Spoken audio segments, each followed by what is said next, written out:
Nous sommes à la frontière de Gaza avec Noémie Aliwa, correspondante I24. Bonsoir Noémie, où en est-on ce soir ?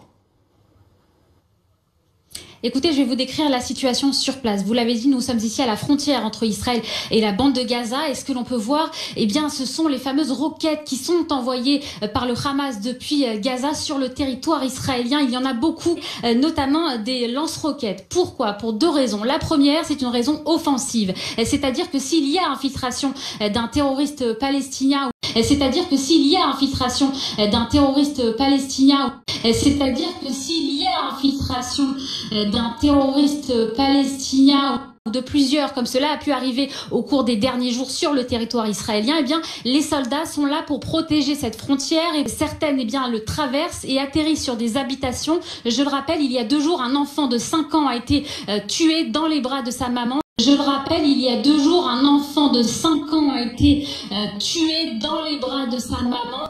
C'était dans la ville de Sderot et cela, bien sûr, a choqué la population israélienne. Noémie Aliwa, à la frontière avec Gaza, les roquettes d'un côté, les frappes aériennes de l'autre, les victimes.